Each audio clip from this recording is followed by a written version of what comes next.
Question ये है कि पार्टिकल ए, बी और सी तीनों कोलिनियर है और t इक्वल टू 0 पर तीनों पार्टिकल कांस्टेंट वेलोसिटी से सेम स्ट्रेट लाइन के अलॉन्ग मूव करना स्टार्ट करता है और पार्टिकल सी के एब्सेंस में पार्टिकल ए और बी t1 टाइम के बाद कोलाइड करता है। अगेन पार्टिकल बी के एब्सेंस में पार्टिकल ए और सी t2 टाइम के बाद कोलाइड करता है।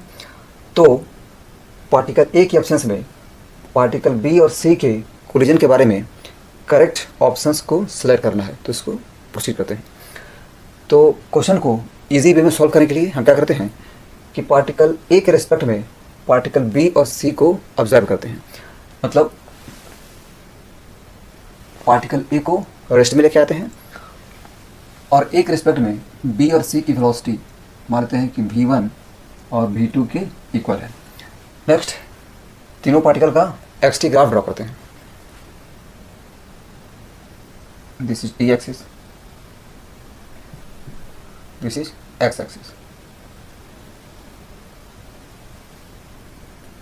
ठीक है। अगेन मान लेते हैं कि particle A x equal to 0 पे है, यहाँ पर है पार्टिकल ए। ठीक है।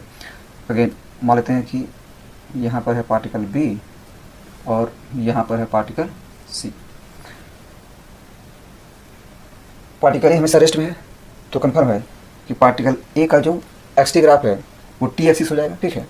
This line is the xt graph for particle A, that is t axis.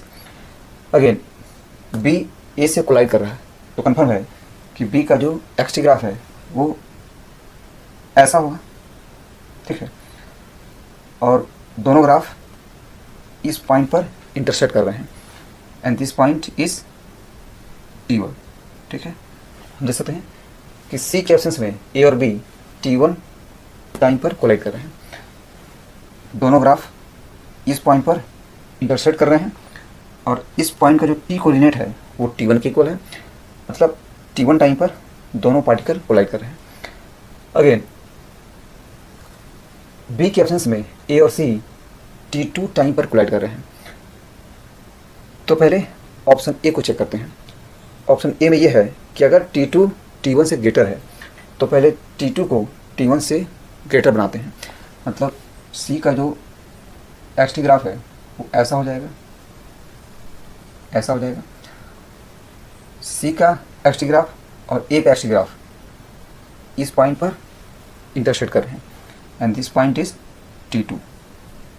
Clearly t2 is greater than t1। Again A के एब्सेंस में बी और सी को कोलाइड करवाते हैं। देखते हैं कि दोनों का xt ग्राफ किस पॉइंट पे इंटरसेक्ट कर रहा है। तो इस पॉइंट पर दोनों का xt ग्राफ इंटरसेक्ट कर रहा है और इस पॉइंट का जो t कोऑर्डिनेट है मतलब ये वाला, this is t3। Clearly t3 is greater then t2। ठीक है। और एक बात कि यहाँ पर ये दिख रहा है कि ए के एब्सेंस में बी और सी t3 टाइम पे कोलाइड कर रहे हैं। लेकिन अगर ऐसा हो जाए कि सी का जो xt ग्राफ है वो बी के xt ग्राफ के पैरेलल हो जाए, उस केस में ये दोनों लाइन इंटरसेक्ट नहीं करेंगे। मतलब बी और सी कभी भी कोलाइड नहीं करेंगे। ठीक है। तो सी का xt ग्राफ अगर ऐसा हो जाए उस केस में भी दोनों को एक्सटेंड करने पर दोनों इस तरफ मीट करेंगे। ठीक है। मतलब उस केस में भी बी और सी कोलाइड नहीं करेंगे। मतलब बी और सी कोलाइड कर भी सकते हैं और नहीं भी कर सकते। ठीक है।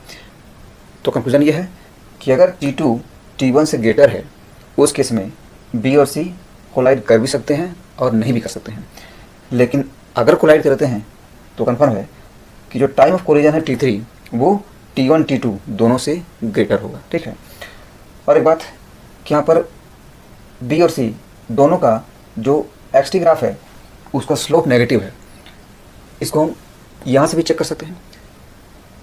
पार्टिकल ही रेस्ट में है तो कंफर्म है कि पार्टिकल बी को नेगेटिव x डायरेक्शन में मूव करना पड़ेगा तभी वो पार्टिकल ए से कोलाइड करेगा।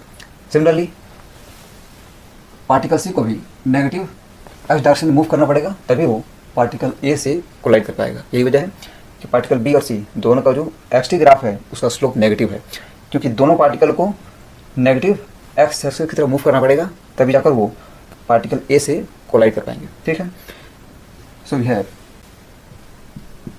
ऑप्शन ए करेक्ट है। पार्टिकल बी और सी मे और मे नॉट कोलाइड। ठीक है, नेक्स्ट ऑप्शन बी को देखते हैं। ऑप्शन बी में अगेन T2 T1 से ग्रेटर है और क्वेश्चन ये कह रहा है कि बी और सी T1 T2 के बीच में कोलाइड करेंगे, विच इज रॉन्ग। हम देख सकते हैं जो T3 है वो T1 T2 दोनों से ग्रेटर है, so option B is wrong. ठीक है, नेक्स्ट ऑप्शन सी को चेक करते हैं। ऑप्शन सी के लिए T2 जो है वो T1 से कम है, मतलब हमें सी का जो एस-टी ग्राफ है उसको चेंज करना पड़ेगा। ठीक है, तो इसको चेंज कर देते हैं।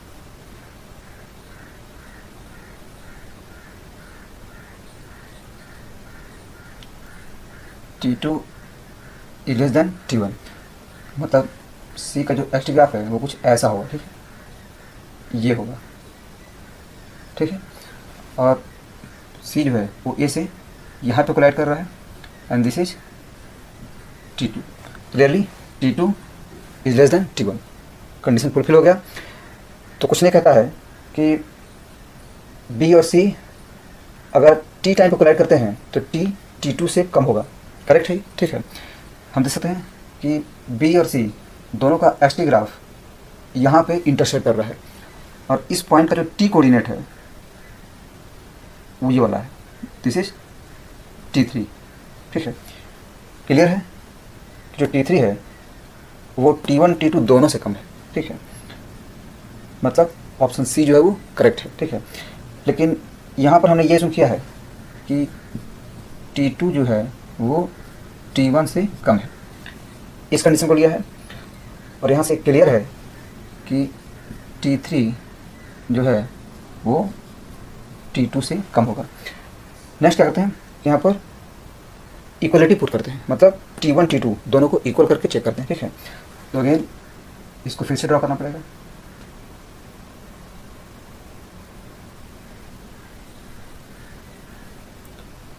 T1 T2 दोनों को इक्वल करते हैं, मतलब सी का जो एस-टी ग्राफ है वो अगेन इसी पॉइंट से पास करेगा, ये रहा ऐसे। ठीक है, तो इस केस में T1 T2 दोनों इक्वल हो गया। और अगेन बी और सी दोनों का एस-टी ग्राफ T1 पर ही इंटरसेक्ट कर रहा है, मतलब यहाँ पर जो T3 है वो T1 के इक्वल हो जा रहा है। ठीक है, मतलब यहाँ पर हम इक्वलिटी साइन लगा सकते हैं। ठीक है, मतलब T1 T2 जब दोनों इक्वल होंगे उस केस में T3 T2 के इक्वल हो जाएगा, मतलब T1 T2 T3 तीनों इक्वल हो जाएंगे। तो ये कंफर्म हो गया कि ऑप्शन सी जो है वो करेक्ट है। ठीक है, हमने दोनों कंडीशन को चेक कर लिया।